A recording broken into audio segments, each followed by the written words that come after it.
Sir, I beg to put the following demands to be taken into consideration. Demand 1, State Legislature. 2, Council of Ministers. 3, Secretariat. Demand number 4, Land Resources. Demand number 7, Police. Demand number 8, Public Work Department. Demand number 21, Textile, Commerce and Industries. Demand number 23, Power. Demand number 25, Youth Affairs and Sports Department. Demand number 32, Jails. Demand number 35, Printing. 37, demand number Fisheries. Demand number 41, Art and Culture. Demand number 49, Economics and Statistics. High-level demands asigi manungda cut motion thangat pirapa honorable member Shri K. Megachandra Singh na demand number 7, 8, 23, 25, amasung 41 the thangat pirai honorable member Shri K. Megachandra na raise the wheel. Good morning, sir. Sir, Honorable Speaker, sir. Demand number 7, Police. Sir. China demand number 7, Police ki. Sida Thamjabasi census operation se sir. Masi Hawadore.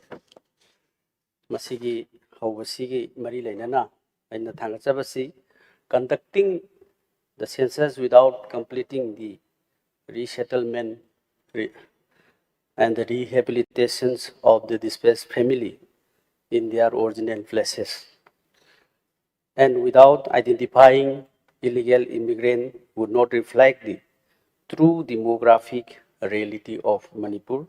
Therefore, the census operation should be deferred until proper resettlement and the verification process are assured to the people. Sir, masigi census ki si sir hana mamang da tawgadabada su yekhoki adagi hojik laiba si Manipur gi unrest laiba adagi displaced people mayam singsi tongan ba magi original mafam da leitabani masi tawba matamda Manipur gi khudong chadaba yamna leigani asengba census sama leiba ngamoi haibasi hoi chetna thajaba lei maram aduna hojik laiba situation asi mayam parja mayam gi apamba sulei masi defer tobasi apamba sulei sir loinana sir masigi census operation si Honorable Speaker na masi house sida hoi khanaraga masi defer tonanaba madugi house sida hoi warep longminaba machangi masi opposition khaki nate sir then akoi gi ruling khaki problem sunate opposition gi sunate I am masi generally Manipur da leriba hujik tangdu leita da basina maram morkanda masi thamjabani sir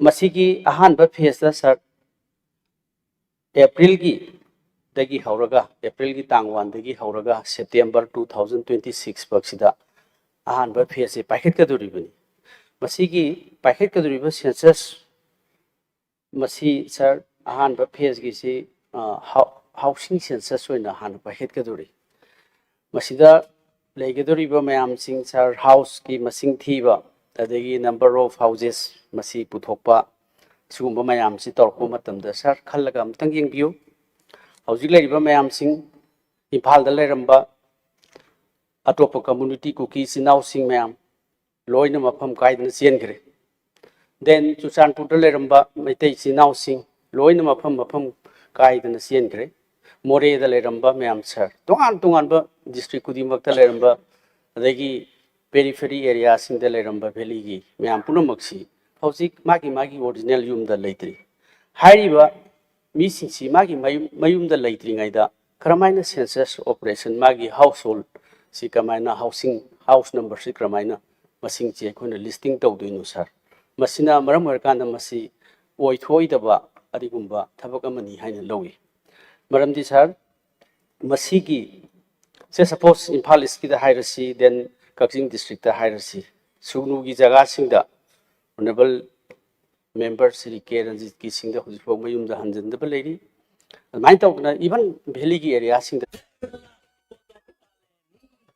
Chukti বিমানবন্দর দুনিয়ার নব প্রযুক্তি 1.5 লাখ বিঘা ভূমি ঘূৰাই পালো আমি অসমৰ সুৰক্ষা বিকাশৰ প্ৰতিজ্ঞা হাইৰিবা masigi census operation si population census of India gi masi tawudri basi sir masi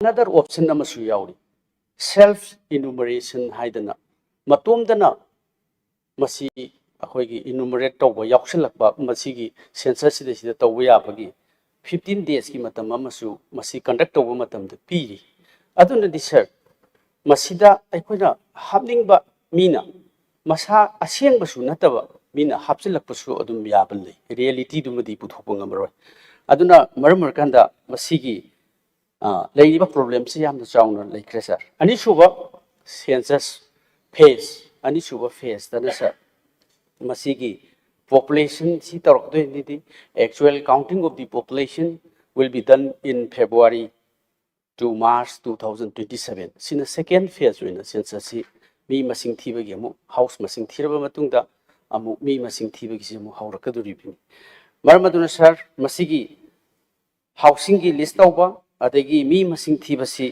masi 2027 gi masida sida loisinana bu honarakpagi pandam lakpasida manipur da leibasidi pura taiona khre haujiksi free movement leitri sir magi mayumda leiba ngamdri maramaduna civil society organizations masi not only for particular one community masi community khudimaki laigidaba problem amani aduna masi manipur gi yenga kanda honorable speaker na ngasi house sida niyom chumna tawnana bidamakta khananabagi matam amasu pibirasu yamna phai aduga masi government na masi defer tawnanaba cabinet tagi through the tawbigera house sigi resolution am lorga tawbigera masi defer tawnanaba matam kara until and unless the restoration of normalcy che masi leitri bakti akoina masigi census operation che tawbidanaba ena thangkachari ani suba point sir government has failed to open the roads for free movement of the people masi sudum mari loina leirere unrest situation asida masigi free movement leitabasi mipung khudimaki ekhoi tamna di anjalakani haibagi achetpa thajaba leidi lei sir ekhoi punamaki cooperation masigi shanti hanjalaknaba sidadi ekhoi su masida politically ekhoi ne kasu wangangba amasu masida sida political gi khudong chabadu ekhoi lobagi pandam Congress Party amasung ekhoi gi member mo oina su leite maramaduna sir masigi free movement lehendabasina Manipur Praja se kham thengna ware maramasina masigi hanjananabagi kari policy ji haujik paikhale haibasi house da phajana thambiyu haidana ina thamjari ani suba point una sir ahum suba point sir government of India particularly the Ministry of Home Affairs has failed to effectively check the movement of illegal immigrants arms and ammunition, narco substances along the Manipur-Myanmar borders. Sir, Manipur ki borders si masida haujik thoiba mayam singsi thangnaba leibakta Myanmar da junta gi rule leibanina masida thangnaba si anakpa sida siriba mayam singsi achau bombing tawraga mi si amna heart pa khotpa su lei masigi akoigi thangnaba leibak sida masina maram warkanda Manipur rom da changjalakpa haiba sidi no doubt that sir illegal immigrant mayam ma changai forget it about the particularly the unrest situation in Manipur is Kuki and Meitei sir masida sida nagagi area da su adagi tongan ba jaga sing sida border area sida masi changai amasu adagi drug ki lalon ba komna tawba then aikoigi hanagi Manipur da leijariba community nataba atopa mapan ki दा लेरिबा Myanmar दा लेबा community मैम सिंग चंगक्तना अखोगी deputy commissioner Ukhrul अदगी देन DC Kamjong सिदसु अखोय हाना लोइन रिपोर्ट तौरगा लेखरे म्यांमार दगी चंगक्पा खोलक्पा मदुदा मरम ओरकांदा मखोयसु मणिपुर दा चंगअकांदा मखोयगी सर्वाइवल पैसा अर्निंग मीनसी मैम अमा तौरको ताबनी सुम अखोयगी रिलीफ कैम्प दुदा लेबदी यादबनी अदुगुंबा इलीगल एक्टिविटीज मैम अमा चथरे हाइबसे सर नो डाउट दैट मदु चथै अदुना मसाना सु ताबनी सर अदुना मसिदी कामजोंग द लेरी देन उखुलगी द लेरी अतो अतो फम सिंग द लेई हाइबसी गवर्नमेंट सु रिपोर्ट पीरी अदुना दि सर मसी अथुब मतमदा गवर्नमेंट ऑफ इंडिया देन मिनिस्ट्री ऑफ होम अफेयर्स अदुना एक्सटर्नल अफेयर्स मिनिस्टर लेरीबा मैम अदगी स्टेट गवर्नमेंट सिगा मसी तौरकांदा मसी याम थुना सीरियसली चेक तौबा दरकार लई हाइबसिम दे नहीं इंजरी नहीं, ये जोड़ी सही नहीं है। ये हुई ना परफेक्ट जोड़ी, जैसे बिरला व्हाइट पुट्टी और ओनली बिरला व्हाइट प्राइमर की जोड़ी। पुट्टी और प्राइमर व्हाइटेस्ट तो दीवारें ब्राइटेस्ट। स्टेट गवर्नमेंट का कोऑर्डिनेशन तौबसी अखोइना उबा इवाद वाले अखोइना सर थोलैबा इरांग सही मरी मंगा मेगी तांग अहुमदगी थोलकपसी खक्तन नतना ममांगदगी थोलैबा अनरेस्ट सिचुएशन इन म्यांमार सिदा थोइबसिना मरम ओरकांदा ngasi मणिपुरदा चंगचलकपा खोसलकपा आउटसाइडर्स म्यांमार अखोइगी सिटीजन्स मैम अमा चंगकपसी स्टेट गवर्नमेंट अमसिगी इनिशिएटिव वाटपा अदगी सेंट्रल गवर्नमेंट की इनिशिएटिव वाटपा coordinations between the central government and the state government सी मसी वाटली हाइबसी अखोइना सुम अखोइना ऑब्जर्व तौबदा थेंगनै सर मरमसिना मसी ना मरम ओरकांदा प्रॉब्लम मैम अमा प्रॉब्लम आफ्टर अनदर मैम अमा थोलकपा मैम सिंगसे अखोइना उइ सर मरम अदुना मसीगी कोऑर्डिनेशन सी करीगी वाटखिबनो अदुना मरम कदन लास्टली मसीगी मतंगदा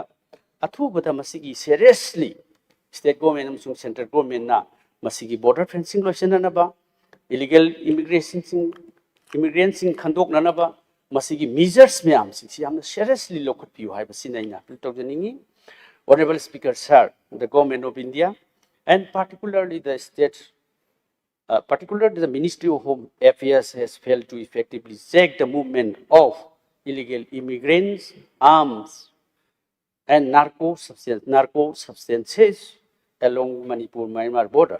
This failure has seriously affected the security and the stability of our state. Maramaduna masigisi yamna seriously khanbiraga masigisu detail thambiu house the sir. Mari subada sir, Government of India and the Government of Manipur have miserably failed to bring back the internally displaced peoples to their original places to provide an adequate economic package for their livelihood, sir.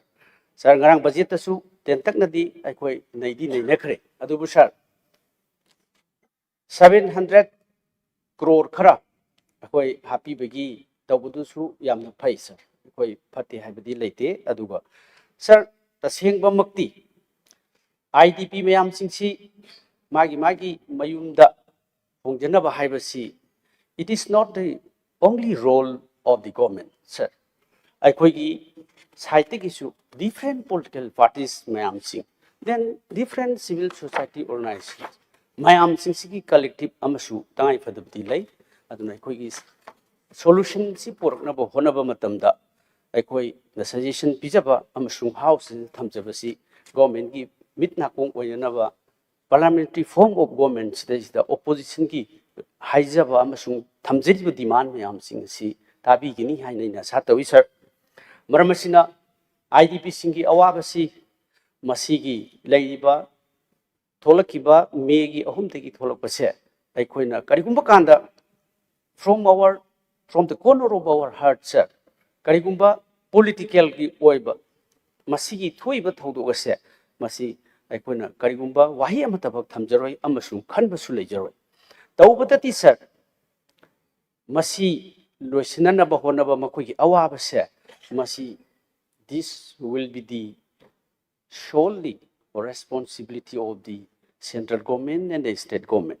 Sir, matang asida apikpe amount khrana masigi solution manage tawgni haibasidi yafam thokte sir. Maramdi aikoigi state asi India government ki fiban da leiba adigumba state amani. Masida any problem crime adegi communal adegi tongan ba natural calamity tholakpa mayam sing se state government khatana daita logotaba nate. It is collectively state government and state government should take the responsibility, sir. Maybe small amount or big amount. This should be sole responsibility of the central government and the state government, sir. Aduna aikoina masida shokriba mayam sing se mipung khudimak smiling to honba amasu changi aikoina connect taunaraga lairiba isini nau community mayam sing si honanaba honorable chief minister gi role amasung magi effort mayam sing do madu ta natena achauba central government gi fund nama changi yum zakhiba kudimak si Pradhanmantri Awas Yojana Gramin haidana yum sabagi lupa lak amani dunadi madudi koigi normal program amani sir maduna madugi yumado saraga IDP sing na pin gani haibati sungai leibang amoy marmaduna sir hoi additional lupa lak mari manga pi bakopa leiba kopa lerangani adubo sir building kaya tum khibadudi sahi kaya changna semgalak khiba ngaktani aduna makhoi si aikoi smile makhoi si momon minok nok na Some moments in life are lifelong. Some memories are lifelong.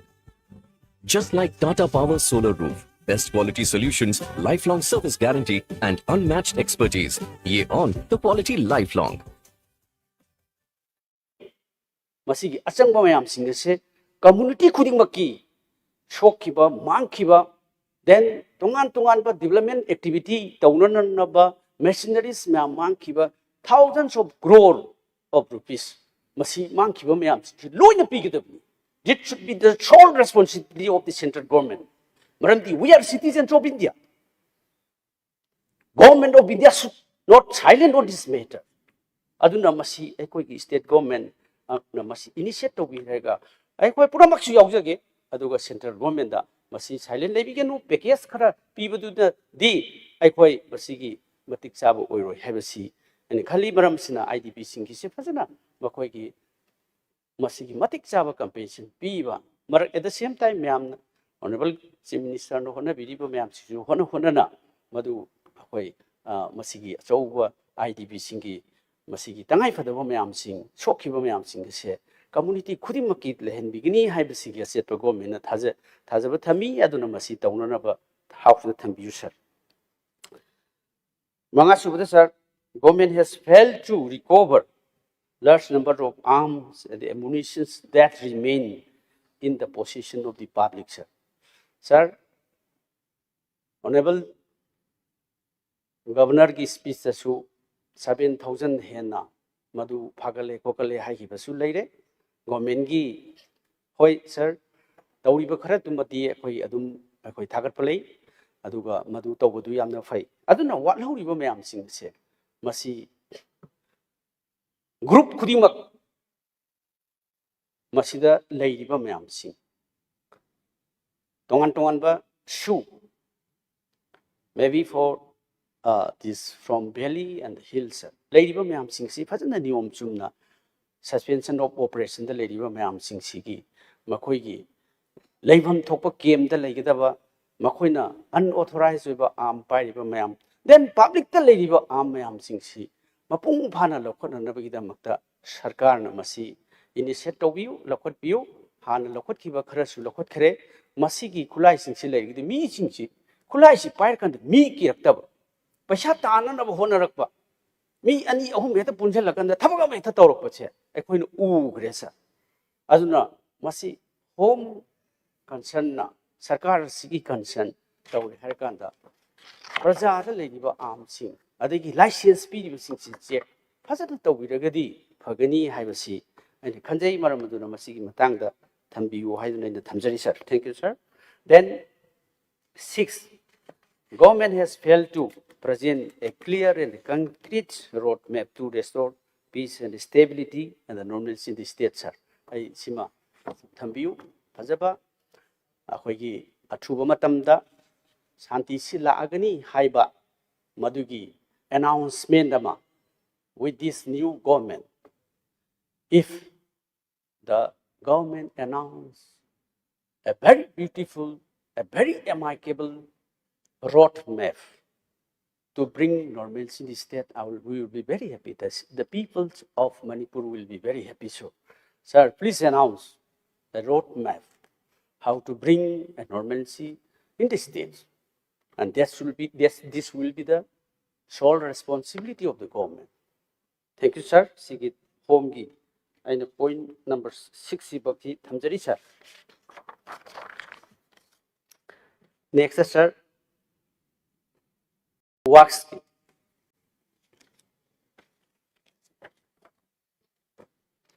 Public Works Department, sir.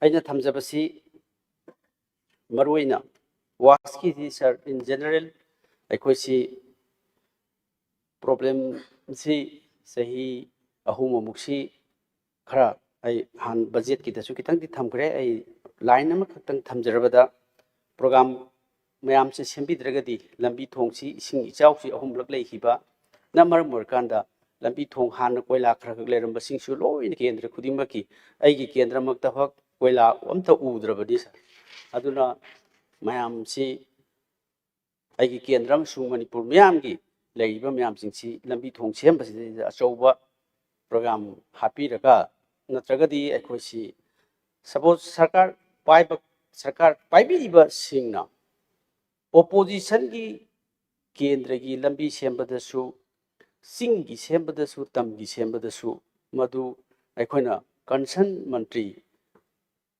oirakadoriba singna or oigadoriba singna sarkar asina masi kendra kudimak semba haibasi Manipur pumbagi sembani haina khanbiduna masi gi development work si phajana paikhat piu handaki anobo program lakpasingda phajana masi gi wat horiba semdriba lambi singsi sembiragadi yamna phagani haiba ina suggestion amatanga thamjari sir. To the point, sir, failure of the PWD to ensure proper quality and effective supervisions in the construction works of the Imphal Urkrul Jesami Road, that is National Highway 202, resulting in poor execution of the project, sir. The details package are given, sir.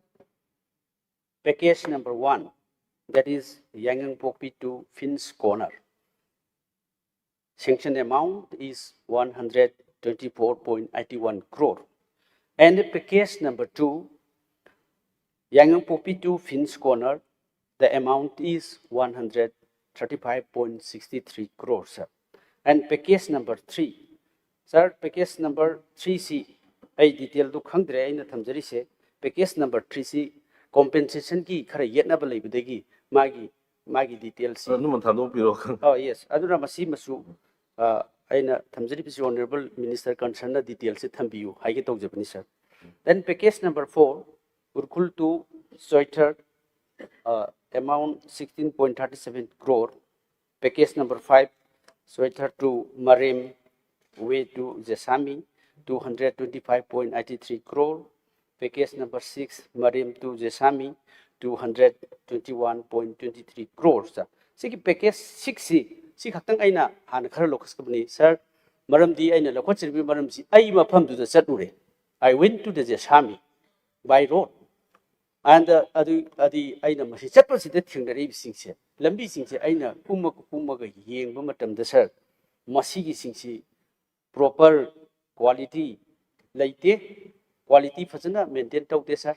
Then problem is that, sir, masiki sida sir DPR art Google gi DPR do I want the totally whole state si I want the funny. I find out the whole DPR. Adu they do the Madu the Yauri Batuga, the original DPR, which I found that is not similar with the present execution to the work. That is the whole problem, sir. So this is one-time package. We may not get twice in this area.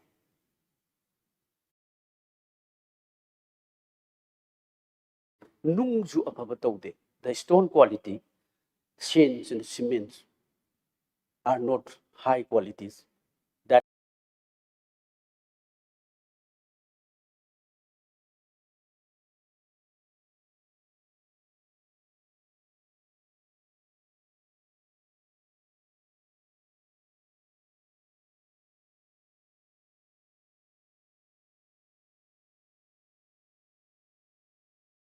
masi yengchanbiraga aikoigi yamna backbone toiba aikoigi ijat aikoigi image aikoigi traditions mayam reflect tawriba art and culture si promote tawna sarkar gi policy hauji kari lei masi phajana thambiyu haina thamjari. Thank you, sir.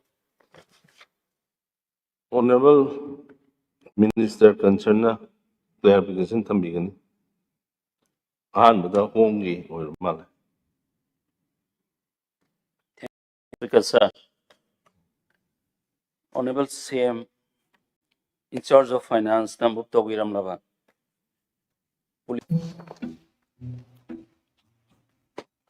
아 근데 나 취업 준비한 지뭐 20년이 넘었는데. 3,183 crore, 97 lakhs, 49,000. Demand number 7, police. Kisi sir. 31st March 2007 fawada department asina starting tawgadawada senfam ni sir. Police department, Manipuri Police Department say mayam nadum throughout the country yamna singthanaba adugumba department amani adubu handaki lakhiba irang gi matungda akhoi police department sida mayam gi tonghanba yeng ama leiba hariba department asina lawriba thodang si sir yam pak chawna lawba the state sigi rule of the law of the country, law of the land, see in order, law and order, see in order tham naba ho nabada achauba daita loba adugumba department amani sir hoi chakhulakpagi matungina department asida tawgadabudi yamna lei adubu akhoigi case trap oiba Bharat Sarkar modernization gi chauna mateng panga so khoi state sidagi contribution resource khara watpadagi contribution to wangamdana awatpa kayam leri adu origasu Bharat Sarkar gi mateng dagi akhoi modernization to da akhoi gi science and technology gi upgrade to da akhoi adum ningthi jana khara chatpa ngamjari sir department asida yamna nga ibadi sir akhoi so listing amaga samapan ga humudraga ni thoi da koi full fledged state oiraga su akoi gi state ki oiba police manual police court lito Assam police manual gi makada akoi si hojik police department si salai jari unisa aduna akoi honorable chief minister gi lising makada athu matamda akoi Manipur police manual ama Manipur police court ama koi semna naba koi yamna kana hona jari sir awaba thabak kaya ma tawragasu yamna hena singthabadi oidaba akhoi politician company police department si afaba chama tawragasu phattaba asoy ma lakpada adum criticize tawba haja taris aduna masi yamna akhoina department say ayhangna pajaragasu yamna hek thagat pasu yadaba adugumba department am oiba sir but aina khanjabada hojik phawda akhoina hoi target tauba akoina expect tauba adumak yaudragasu adum nithijana adum chathariba adugumba akoi department amani aiduna I thamjage masida cut motion thagat pirakba honorable members Sri K Meghachandrana constructive oiba criticism suggestions masi fahanningbadagi amukke hena aduga asoibe yawbasingdu chumthoknanaba aduga amukke hena department asida lairiba namaksinsibu pukning thawgatpinanaba thambiramba wafamsingni haiduna I thamjage sir ahanbada census ki matangda sir census si 2001 ki census asu akoi supreme court yo akoi gi aduga hujik census hek tawu matamda May ki tangahum 2023 dagi aibak thiba thodo ma thoi basina maram oiraga akoi state government honorable chief minister glitching makhada akoi gi leisure party ke level dagi su sarkar ke level dagi su census asi leiriba prevailing law and order situation sida yam ningthijana conduct tawba yaroi haibagi akoi yamna kana ninajari amasung masi akoi gi party ki level da akoi yam kana akoi honajari party ki level da akoi committee kayama su semjaduna akoi yam kana honajari haiduna I masimdang ai thamjage masa haibi bedu akoi gi mamang da thokriba supreme court phau yonari bedugumna yonadranaba afaba suggestion amani haiduna I thamjani sir mathangda illegal migrants sir akoi khandokna nabagi committee semba horo khandokna nabagi committee semba horore committee semba hororaba matungda irang asi lakpadagi akoi illegal migrants identify tawraga deport tawnanaba akoi honabada mapung yam phagiba oide adu bharat sarkar na de akoida full cooperation akoida PB biometric geometric power logduna akoi thabak hawhalamnabani sir illegal migrants singsi khandokpada natana sangaktana naba akoi border singsida security deploy nithijana tawi akoi aduga strategic security measures kayamusa koi lawri hoji join mobile teams border area da permanent mobile check post kayama akoi semgat pa hore aduga cordon and search operation kayama akoi hujik chathari area domination patrol su koi tawri flag march vulnerable areas sing sida su koi tawri masida arms miscreants illegal migrant khaktanatana arms miscreants insurgent groups sing aduga akoi gi drugs asina sing asi akoi control tawnanaba akoi romda sangaktanaba laibak thibadi Mr. Speaker sir world gi drug cartel da akoi gi Manipur si yaw khwaidagi laibak thiba moiba masina tungda hawrakliba akoi gi generation singsi mangani haibadu khalle haraga honorable chief minister na discussion tawda drug lolon badi fare drug su fare but drug ki kingpin si kanano haibasing asi phau puthok ngamdabasi puthok yaroi puthokna kan honagadabani haiduna yamna kanna honorable CM na so honabiribani sir mathangda sir IDP singi masa hebi bedo yam so sir subna ki sarkar khakta inthok pidana akoi punama collective responsibility all stakeholders sing se koi lobu mathau tai hai sir when law and order si pharakpa matam akoi punamak sungsinaraba matam akoi punamak bhap taminaraba matungda shanti laaba matung khakta IDP singsi magi yumda tangdu laitana laiba ngamgadoribani aduna tabataragadi akoi sarkar khakta inthok piba khakna yaroi habasi yamna chumba adugumba wafamni yana thamjai koina IDP singi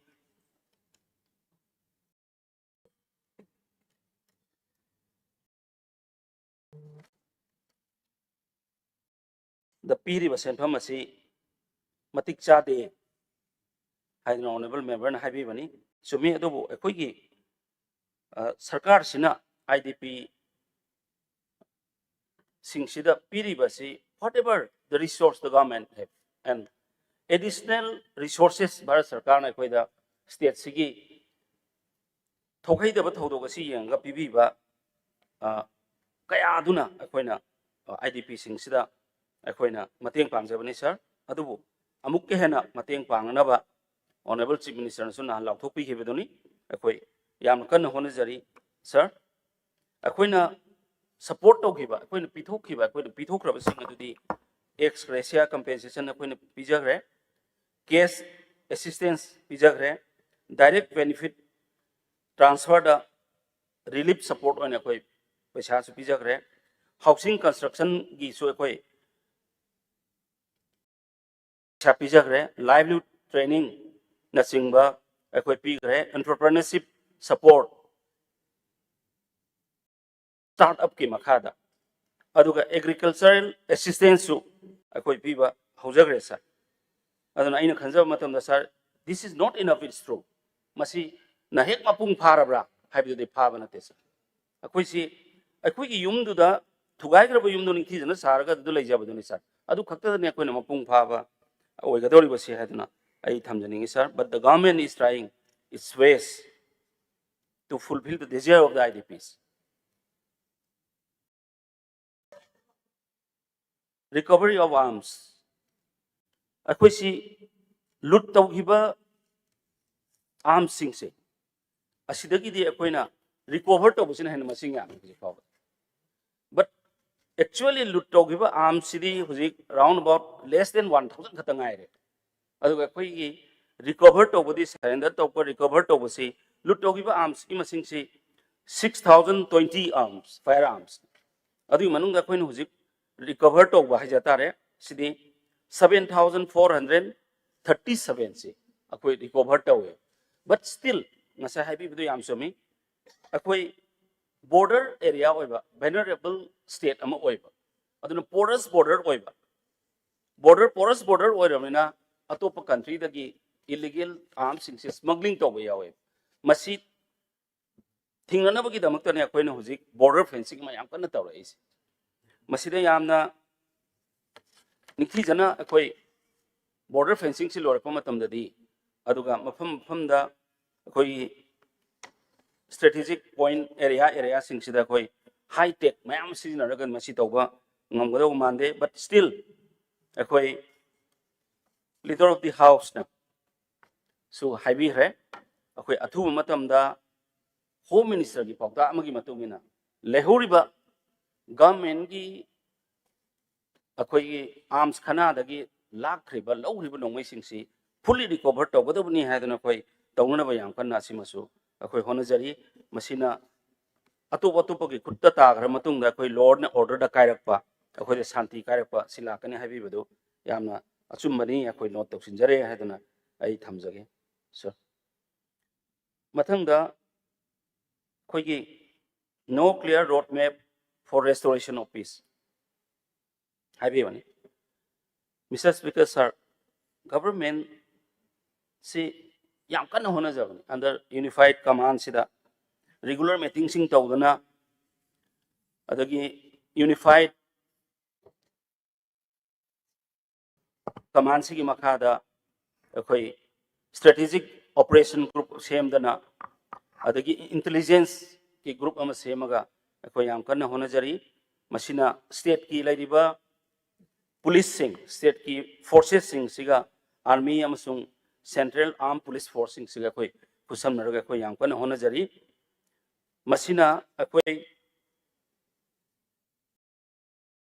akabandi mafam ayamada koi amukka hena thamnaga akoi santi si amuk hanjilakna ba akoi yam kana hona jari from time to time ning thijana monitor tawra haraga akoi security operation si yam kana akoi hujik leptana tawri koi paper da dum thengna birang mani koi naharon khulai paiba phaba khulai pairi sing tizam hek to boma tam da koi santi halakani hai bagi sarkar gi yamna achet pathaja bama lei jabadu matungina ekoi operation mafam khuding makta koi ayam ma tawjari area domination gi petrol sing tawri asina chingba duga anti extortion strategy ama aduga anti extortion cell amasu ekoi police headquarters da 2004 dagi establish tawraga makoi singsi ekoi loina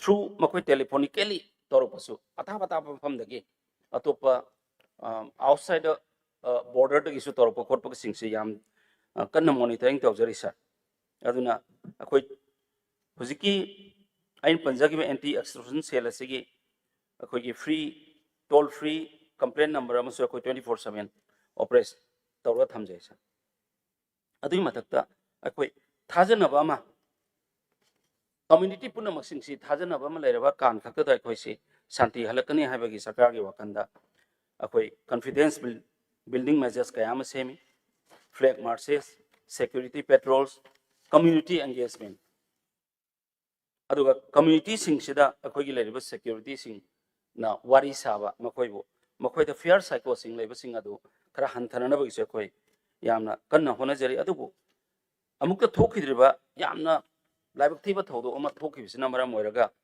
akoi community puna makta freely hekta chatpa khotpada athing ba khara reservation khara adum akoi huji phawda leiri haduna ai thamjage wafam khrasi thamjabaga loina sir wafam khrasi thamjabaga loina sir honorable chief minister in charge of finance na mupto wiramba man number 7 police ki senpham 3,183 crore 97 lakhs 49,000 asi I passed the winner of sargi through the house the thamjari sir mathang da demand number 25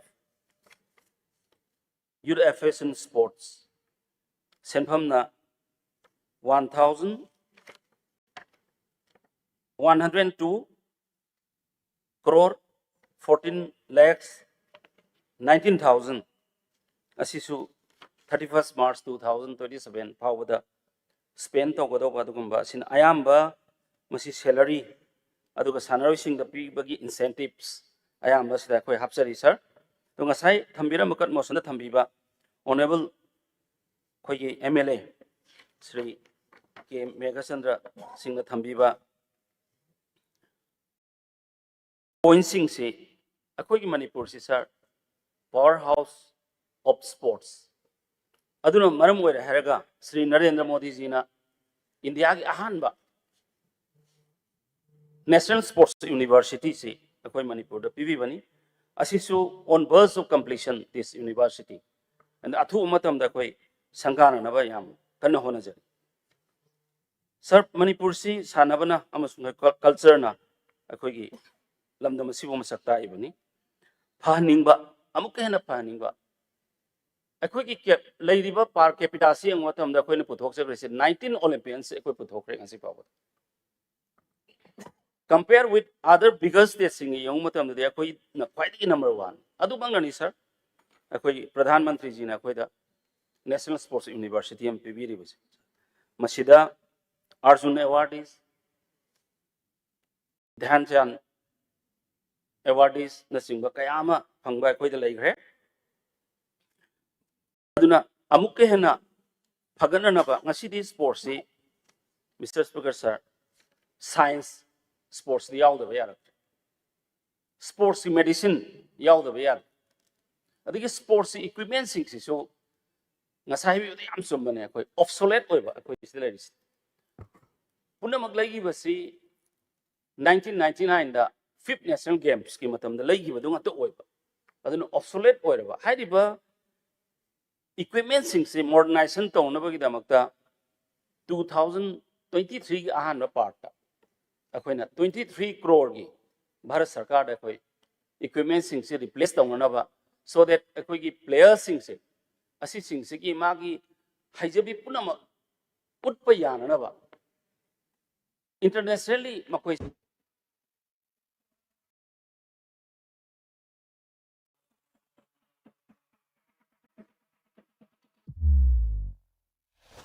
Sports.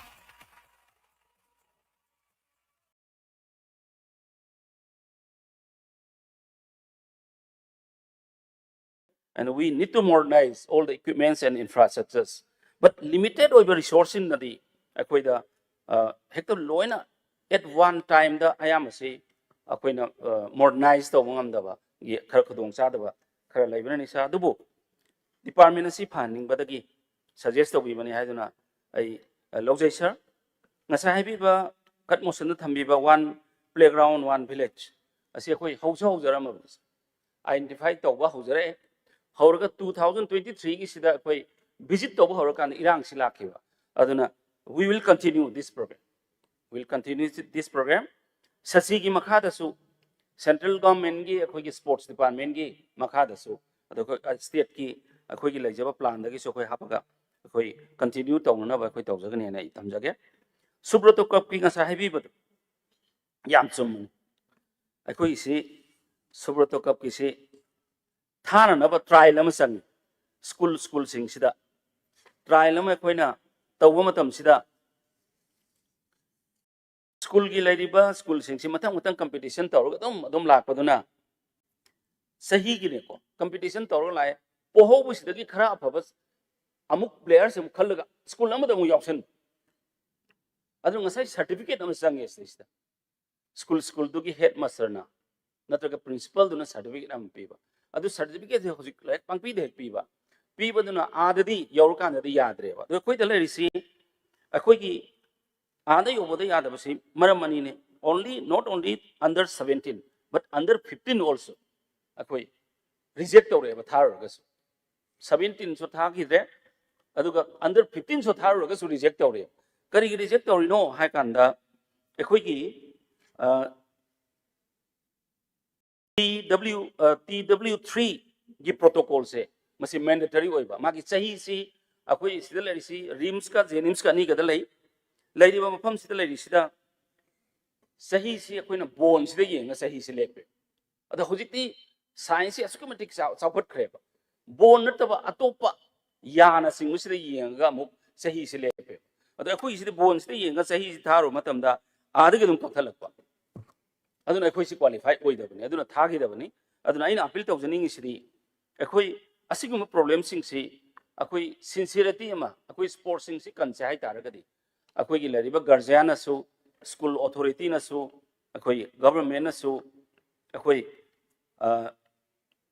sincerity and honesty ma de ekhoi sangba sahi si minam ga salu ragadi ekhoi didi madugi facilities laitabani na ekhoi na disu main thaba ai oragadi hakta reject torpa adugumba leibaduna aina akoina thaba ngamhodabani haduna thamjage aduna aina wafam kharasi sengdokjaba loina honorable Mr. Speaker sir ge through the ngasai koigi honorable CM in charge of finance na mupto wiramba 25 youth affairs and sports department ge senpham asi pass to winana in house samjari thank you sir Mathang si demand number 8 mana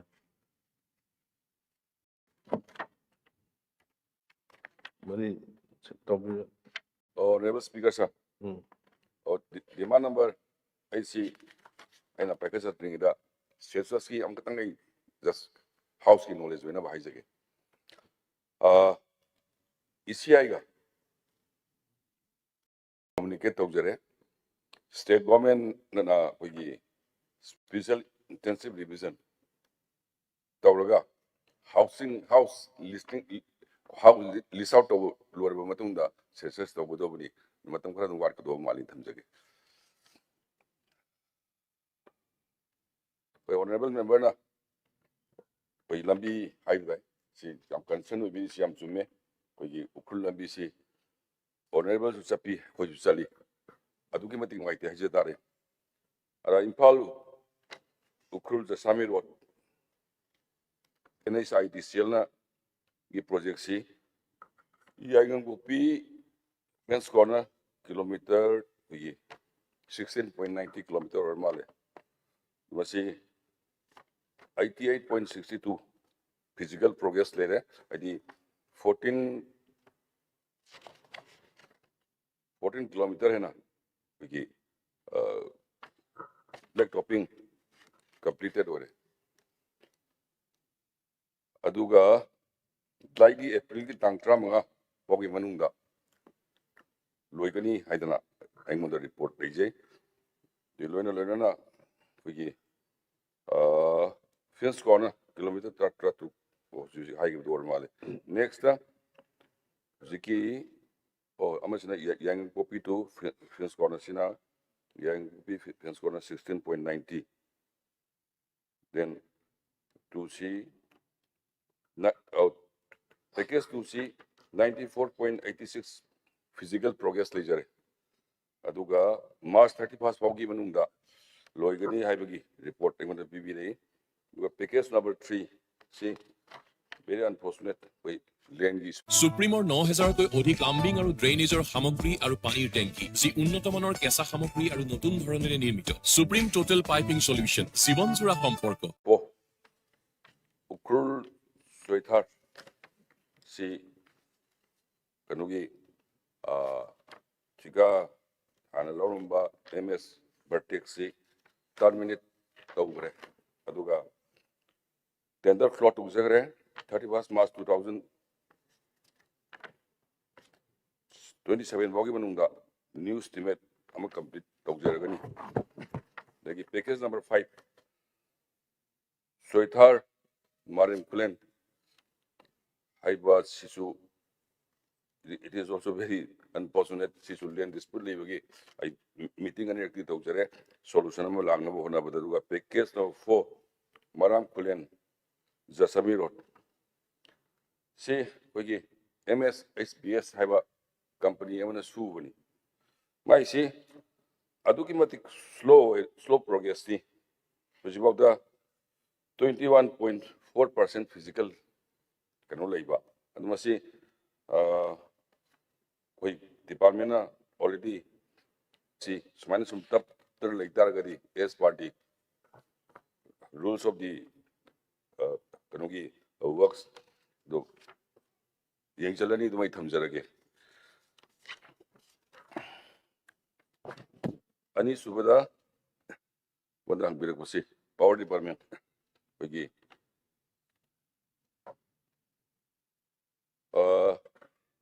amatta lawdabdi natte wigi 2000 kaya dano 2014 da 1602 employee lawrami aduga ongoing recruitment da wigi 23 new manager and assistant engineer lawgi process ujari koi Manipur Public Service Commission gi makhada duga hojik haibi giba 2019 ki recruitment drive 907 post to wigi why live thibani hai tare 2000 January 2019 the group C and the post C wigi kauraga 2020 the written examination pangthok pabok lore me hai jabatai then unavoidable circumstances hai jabatai wigi process is talking about with COVID-19 pandemic 2020 da lakhiba 22 bau lagiba dagi administrative order amana 2021 da kugi kanugi result to declaration tobugi hold over lakhiba hai jabatai aduga amuka segi 2020 to 23 se managing director ki position gi case lena gi bagi kugi kareni yamna nikhil thabuk tobu ngamgi da hai jabatai then we mungai thoi da thaba khai jabai conflict 2023 de mu hogi bu kariga dubai da sum lak baduna kogi sing sau thoki budura kogi koi document khara koi sot pa khot pa dugi result to sagi phajana tok di haidana 2025 ta kogi masi review ma tawrakanda kakpani du hujikti high court kogi kanu kharna candidate ogi ba kharna high court challenge tor budagi ki court leibani na madu matang deri high zero subject oi bani na matang da honorable member na hangbirak pa Vyaski. Anisidora Malin, Honorable Member. Anisidara. Okay. Oh, Wapum Crest Tamjaraga, Honorable Member, Tamhiba Kat Mosensi, I withdraw to be one request to them. But the demand number 41, Brahman.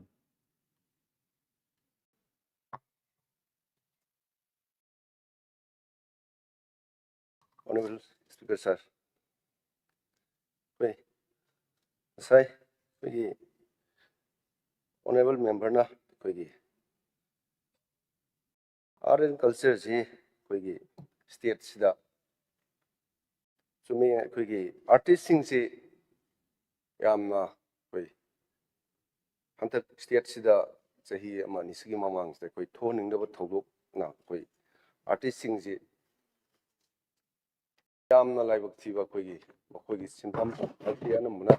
कोई आर्टिस्टिंग जी मखोइना हाइजरिबा दुदगी हेना अतोपदसु हाइतबा अदुना अदुगी मति वाइ अदुबु कोई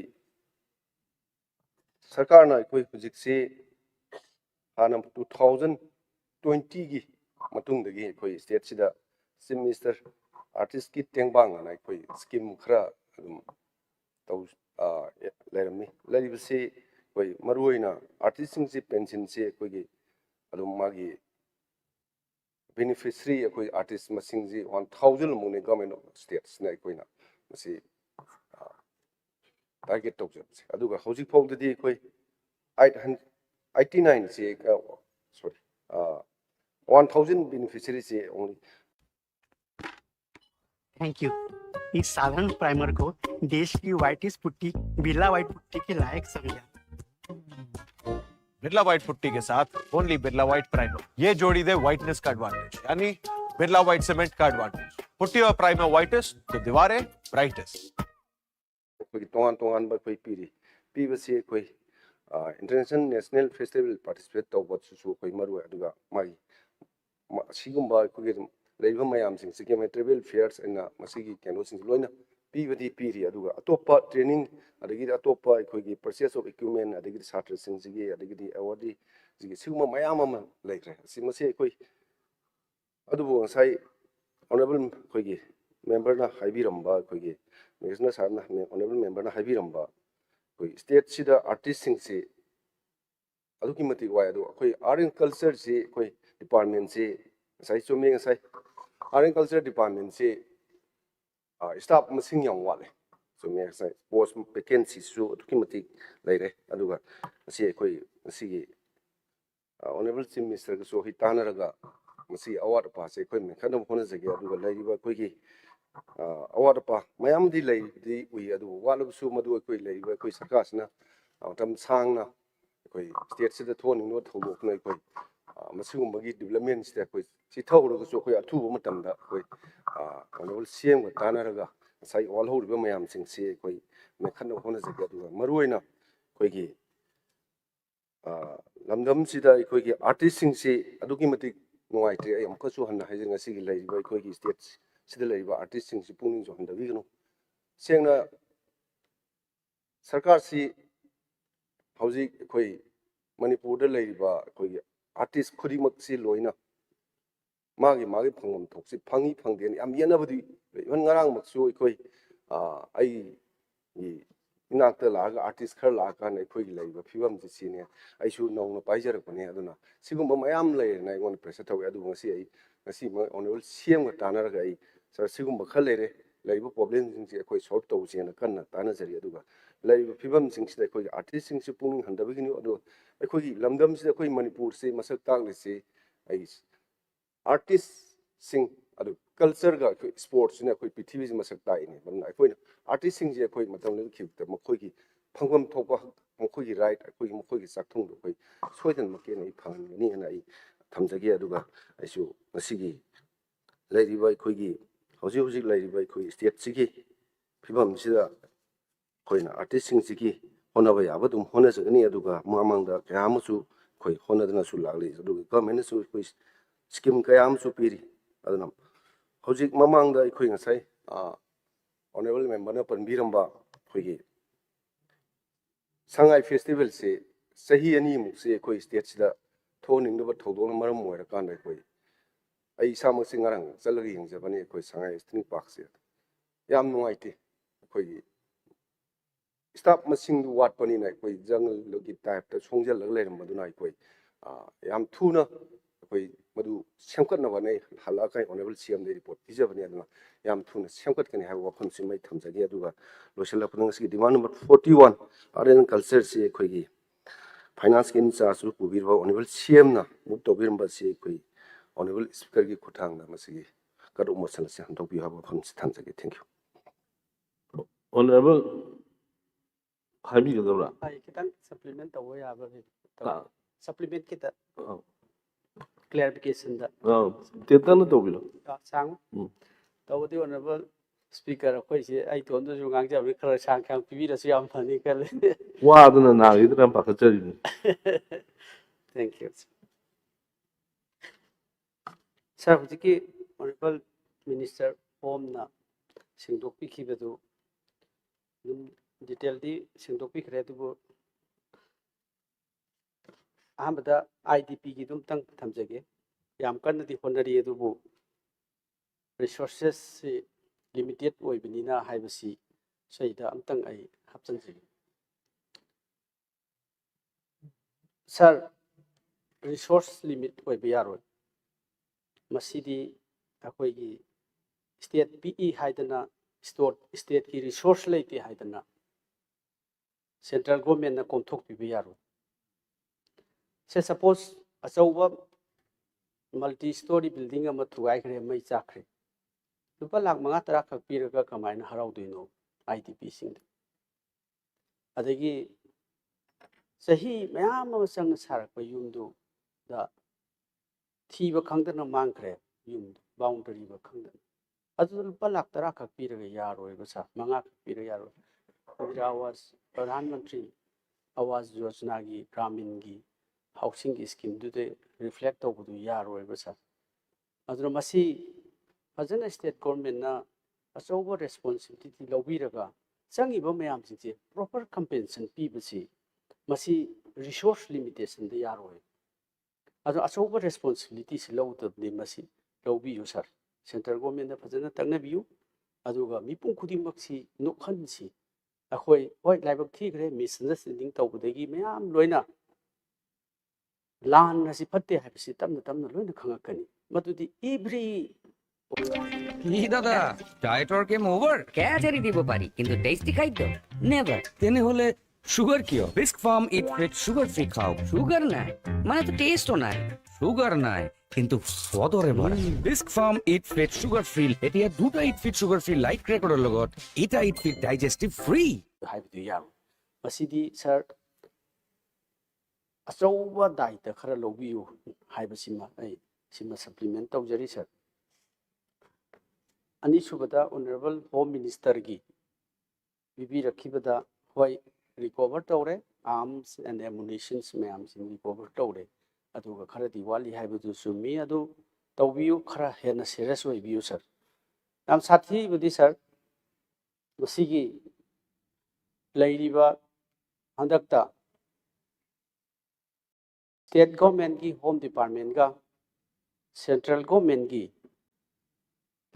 home की department सिगा tight up फजना तौननबसी होनबियु अखोय ममांगदा कोऑर्डिनेशन वाली हैबसी अखोय उजखी. स्टेट गवर्नमेंट अमा हाई सेंट्रल गवर्नमेंट अमा हाइबदोनसु तौगिबा कोई वर्जन मयाम तोहान तोहान बा different version has been made sir. अदुना मसी याम फजना नो गवर्नमेंट सिना टाइट अप तौबिरगदी फगनी खली. Then sir, yamna line thokpa yaro. Border fencing si tawraba matungda loiraba matungda thugai khibaduni. How strong it is. Even the Indian border was damaged. So it's not an easy matter, sir. It needs a strong concern from the state government and the state central government, sir. Even the Indian border were damaged. So I say that Ingna. As I stated, sir, Asoba Myanmar ki port se no the me yang kai even hundreds of people say one time blast the sea. Other me may am taxlay. I call Manipur legeri, but Miss Netiko. aduna masigi problem si even the border fencing si demolish tawgibase please remind it sa aduna masi achawa serious adigi protection si darkar le concern si darkar le haibsi thamjani sir adigi again sir honorable leader of the house honorable chief minister na census ki matang da honorable home na su madu thambikibadu ai dugi kitang ai supplement tawjage honorable home minister na masigi matang sida hoi khanaba lei haibam hai adagi honorable leader of the house na yes madu SIR special intensive division sir madudi election commission ki procedure ni adagi madudi is a different thing sir SIR special intensive division si the election commission na tawjabani aduna adagi census operation sina tonganba department tawnabani sir aduna home minister concern and honorable chief minister concern adu masi announcement ama focus house asida tawbiba pai maramdi masagi SIR na tawe haibado how far it will be effective I do not know I cannot understand because we are not sure masi SIR haibasi just electoral process to the way yes electoral process to the madugi magi biometric then adhar mayam check to ko padu akoi yai but aduga census ki si tonganba time bound ni sir even masana online da enumerator program si paikhat chaba yaji piriba census operation gi magi guidelines da madu akoi gi electoral role gi natragana election commission gi piriba special intensive division to gadi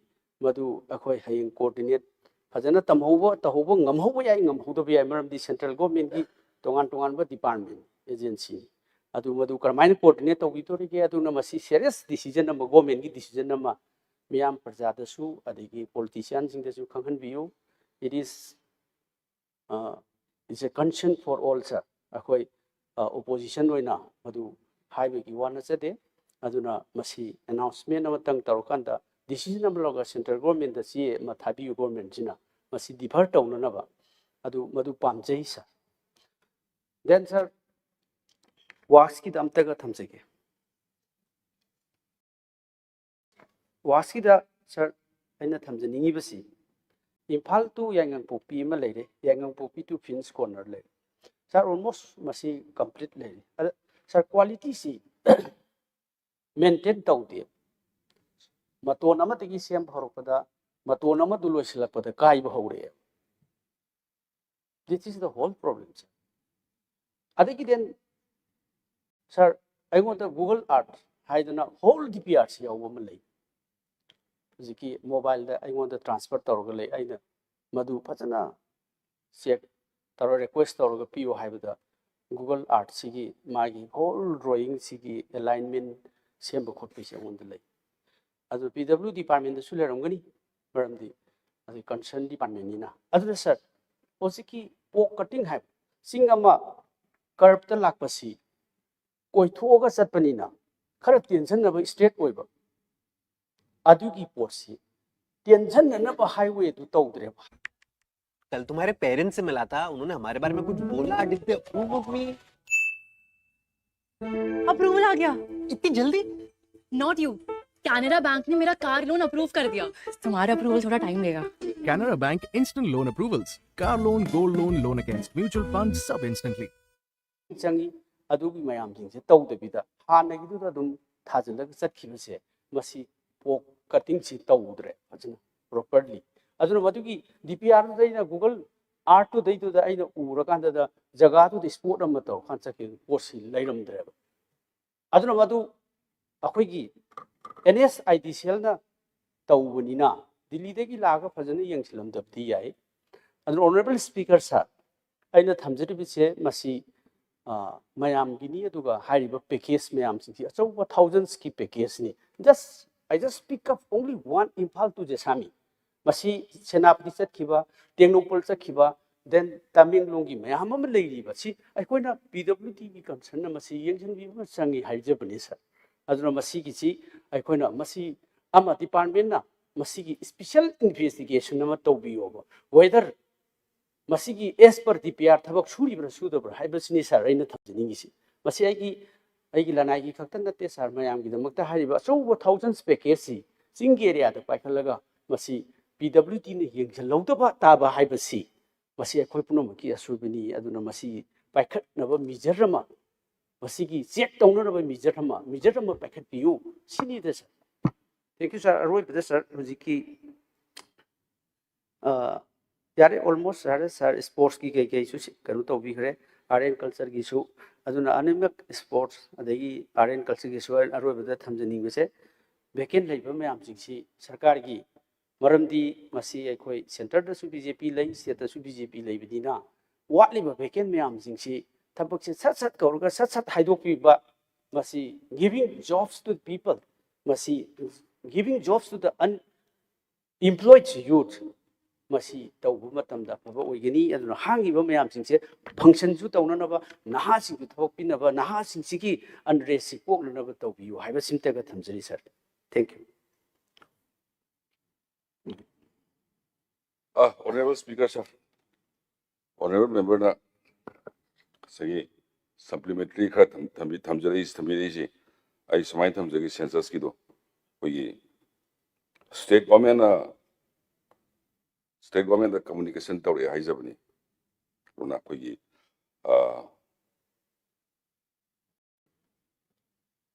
sigi SIRC lokanaba then SIRC local matungda housing yum listed tawrkanda koi Register General of India census tawani haibani samna normal proceedings of the union government to the lali sumena koi discuss over the todona kano natien kanjay dubu honorable member ki concern do ITP kangbu kasi yung da pasana hanjar lakana tawsi haiba potu madu ay knowledge samjanjare then soro kisi honorable member ki do ay yam toina su department me meeting kaujari ado ay sagi DPR ga sana bragai do ay paisi inya su sai phambi male madu note tobio mathangi meeting da ida review tawrga mating the honorable member gi say lambi phaning bagi wakhal do mating pana honu jage then atei dilor malik wai thank you. Honorable Concerned Minister Singna Mayek Singh clarification PB Kravani cut Tangan Birakma Honorable Member Singh cut Singh si withdraw to handle low with the House in the Abirabra. House in the Abirabra demand Singh si the cut Singh later. Now Honorable Chief Minister will please move for passing the demands. Honorable Speaker, sir, I beg to move that the demand number 1, 2, 3, 4, 5, 4, 7, 8, 21, 23, 25, 32, 35, 37, 41, and 49 be passed. Hoji, I have demand Singh si passed on local Cherage. Demand number 1, State Legislature. There is sum not exceeding rupees 349 crore 10 lakhs 69,000 only be granted to defray the charges which will come in the course of payment during the financial year ending 31st March 2027 in respect of demand number 1, State Legislature. Demand is passed over the House. House na yabi demand number 1 state legislature as passed story. Demand number 2 council of ministers. There is some not exceeding rupees 14 crores 16 lakhs 70,000 only be granted to defray the charges which will come in the course of payment during the financial year ending 31st March 2027 in respect of demand number 2, Council of Ministers. Demand is passed over the House of Abirabra. House of Abirabra, demand number 2, Council of Ministers is passed over. Demand number 3, Secretariat, that not exceeding rupees 149 crore 27 during the financial year ending 31st March 2026 in respect of demand number 3 Secretariat. Demand is passed over the House of the House of the demand number 3 Secretariat is passed over. Demand number 4 land resources. That a sum not exceeding rupees 137 crore 54 lakhs 51,000 only be granted to defray the charges which will come in the course of payment during the financial year ending 31st March 2027 in respect of demand number 4 land resources. Demand is passed over the House of House of demand number 4 land resources is passed over. Demand number 7 police. That a sum not exceeding rupees 3,183 crore 97 lakhs 49,000 only be granted to defray the charges which will come in the course of payment during the financial year ending 31st March 2027 in respect of demand number 7 police. Demand is passed over the House of the House of the demand number 7 police is passed over. Demand number 8 Public Work Department. There is sum not exceeding rupees 884 crore 51 lakhs 28,000 only be granted to defray the charges which will come in the course of payment during the financial year ending 31st March 2027 in respect of demand number 8 Public Works Department. Demand is passed over the House of the House of the demand number 8 Public Works Department is passed over. Demand number 21 Textiles, Commerce and Industries. There is sum not exceeding rupees 85 crore 13 lakhs 3,000 only be granted to defray the charges which will come in the course of payment during the financial year ending 31st March 2027 in respect of demand number 21 Textiles, Commerce and Industries. Demand is passed over the House of the House of the demand number 21 Textiles, Commerce and Industries as passed over. Demand number 23 Power. There is sum not exceeding rupees 405 crore 90 lakhs 28,000 only be granted to defray the charges which will come in the course of payment during the financial year ending 31st March 2027 in respect of demand number 23 Power. Demand is passed over the House of the House of the demand number 23 Power is passed over. Demand number 25 Youth Affairs and Sports Department. That a sum not exceeding rupees 102 crore 14 lakhs 19,000 only be granted to defray the charges which will come in the course of payment during the financial year ending 31st March 2027 in respect of demand number 25 Youth Affairs and Sports Department. Demand is passed over the House of the House of the demand number 25 Youth Affairs and Sports Department is passed over. Demand number 32 Jails. That a sum not exceeding rupees 37 crore 37 lakh 88,000 only be granted to defray the charges which will come in the course of payment during the financial year ending 31st March 2027 in respect of demand number 32 Jails. Demand is passed over the House of the House of the demand number 32 Jails is passed over. Demand number 35 Printing. That a sum not exceeding rupees 5 crore 56 lakh 38,000 only be granted to defray the charges which will come in the course of payment during the financial year ending 31st March 2027 in respect of demand number 35 Printing. Demand is passed over the House of the House of the demand number 35 Printing is passed over. Demand number 37 Fisheries. that a sum not exceeding rupees 43 crore 73 lakhs 56,000 only be granted to defray the charges which will come in the course of payment during the financial year ending 31st March 2025 in respect of demand number 37 fisheries. Demand is passed over the House of Yavirabra. House of Yavirabra demand number 37 fisheries as passed over. Demand number 41, art and culture. That a sum not exceeding rupees 52 crore only 52 crore 40 lakhs 72,000 only be granted to defray the charges which will come in the course of payment during the financial year ending 31st March 2027 in respect of demand number 41, art and culture. Demand is passed of the House of Yavirabra. House of Yavirabra. Demand number 41, art and culture, as he passed away. Demand number 49, economics and statistics. That a sum not exceeding rupees 21 crore 34 lakhs 22,000 only be granted to defray the charges which will come in the course of payment during the financial year ending 31st March 2027 in respect of demand number 49, economics and statistics.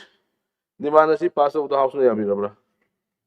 House of the demand number 49, economics and statistics is as passed already. Agenda number 3, consideration and passing of Manipur Appropriation Bill.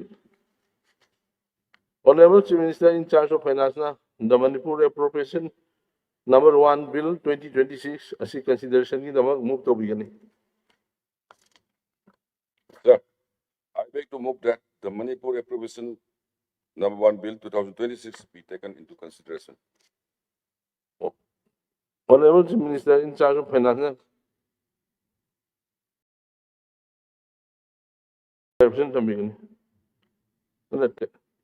Sorry.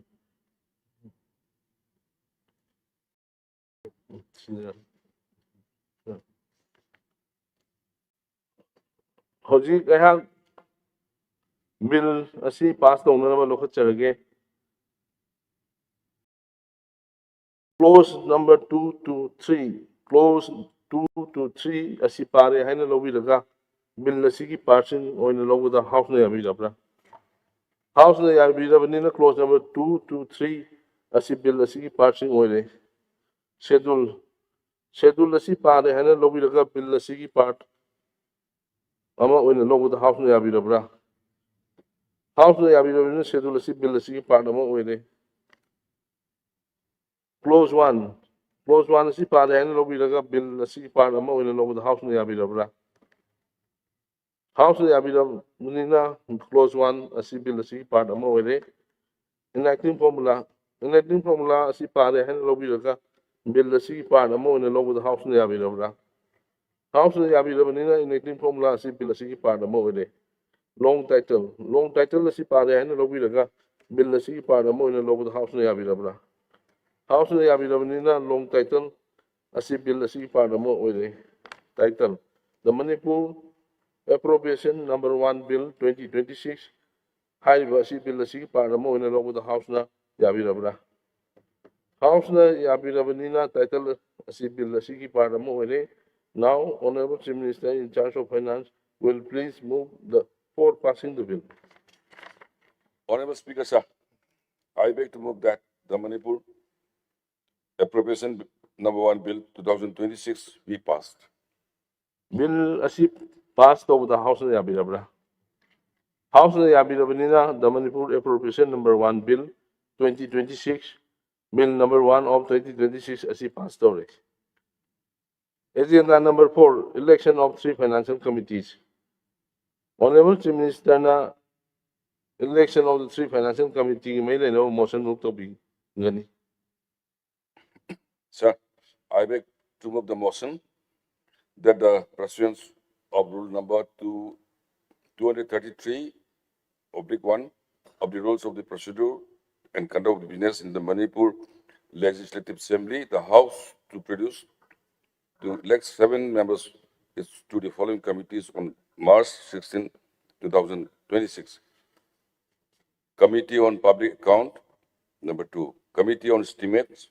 Number 3, Committee on Public Undertaking. Thank you, sir. Motion asi adopt tawda House na yabirabra. House na yabirabanina motion asi adopt tawre. Ngasigidi makha tabe agenda leitrabanina House asi hayeng ayuki pung 12 fawba ithoksel.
House na yabirabanina the Manipur Appropriation number 1 Bill 2026 Of Rule number 233/1 of the Rules of the Procedure and Conduct of Business in the Manipur Legislative Assembly, the House to produce to elect 7 members to the following committees on March 16, 2026. Committee on Public Account. Number 2, Committee on Estimates. Number 3, Committee on Public Undertaking. Thank you, sir.